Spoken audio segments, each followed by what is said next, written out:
Assalamualaikum warahmatullahi wabarakatuh. Saya Sirah Madila, nomor absen 1803842040020 dari Pendidikan Kimia K010. Di sini saya akan menjelaskan pengertian dan penjelasan tentang protein. Ini tugas dari mata kuliah Kimia Organik Sintesis yang diampu oleh dosen Ibu Nina Andiani. Baiklah, kita langsung saja ke pengertian proteinnya. Protein terbentuk dari polimerisasi peptida-peptida. Peptida merupakan polimerisasi dari asam amino yang berbeda. Jadi protein dapat dikatakan sebagai suatu kopolimer. Ikatan yang terjadi antara protein selain ikatan peptida antara asam amino dan penyusunnya juga terjadi ikatan-ikatan yang lainnya. Misalnya ikatan hidrogen serta ikatan sulfida. Ikatan ion pada protein juga terjadi jika di dalamnya terdapat gugus ion logam dan ikatan koordinasi. Baiklah, kita langsung ke sifat protein.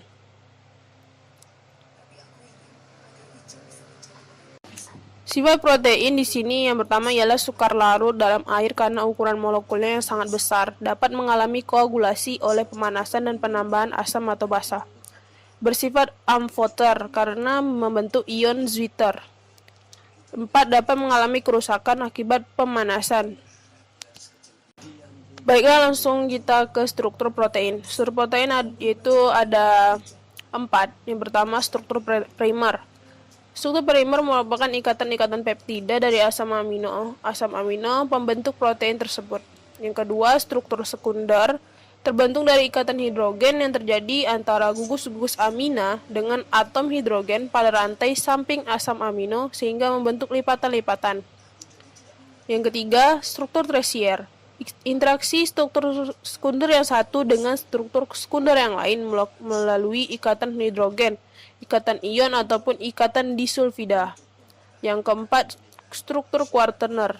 Struktur yang melibatkan beberapa peptida sehingga membentuk suatu protein pada peristiwa ini. Kadang-kadang terselip molekul atau ion lain yang bukan merupakan asam amino, misalnya pada hemoglobin. Selanjutnya itu klasifikasi jenis protein. Yang pertama itu berdasarkan komponen penyusunnya. Yang pertama itu protein sederhana, yaitu protein hasil hidrolisasi yang penyusunnya hanya campuran berbagai jenis asam amino saja. Protein kompleks yaitu protein hasil hidrolisasi yang selain memiliki berbagai asam amino yang disusun oleh komponen lain. Yang terakhir itu protein derivat, yaitu ikatan hasil hidrolisasi parsial. Yang kedua itu berdasarkan sumbernya. Berdasarkan sumbernya itu ada dua, protein nabati dan juga protein hewani. Protein nabati itu adalah berasal dari tumbuh-tumbuhan, hewani yaitu berasal dari hewan, daging, telur, dan susu. Selanjutnya berdasarkan fungsinya, yaitu protein sempurna, yaitu protein yang memiliki asam amino lengkap jenis dan jumlahnya sehingga dapat menjalankan fungsi pertumbuhan dan bisa mempertahankan kondisi suatu sel atau jaringan. Dan itu protein kurang sempurna.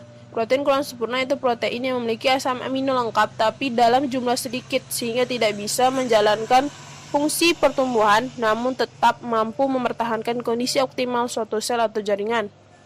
Protein tidak sempurna. Protein tidak sempurna itu protein yang hanya memiliki atau bahkan tidak memiliki asam amino esensial sehingga fungsi untuk pertumbuhan dan menjaga kondisi optimal tidak bisa dijalankan. Baiklah, yang terakhir ini kita akan menjelaskan tentang kegunaan protein. Yang pertama yaitu sebagai enzim. Enzim merupakan biokatalis, yaitu bagian utama molekul enzim yang disebut apoenzim, merupakan molekul protein. Yang kedua alat angkut, yaitu protein transport. Yang ketiga pengatur gerakan, yaitu gerakan otot yang disebabkan oleh dua molekul protein yang saling bergeseran. Yang keempat penyusun jaringan, berfungsi sebagai pelindung jaringan di bawahnya. 5. Protein cadangan merupakan protein yang berfungsi sebagai cadangan makanan. Keenam, antibodi berperan dalam melindungi tubuh dari mikroorganisme patogen. 7. Pengatur reaksi berfungsi sebagai pengatur reaksi dalam tubuh, misalnya insulin yang berperan dalam mengubah glukosa menjadi glikogen.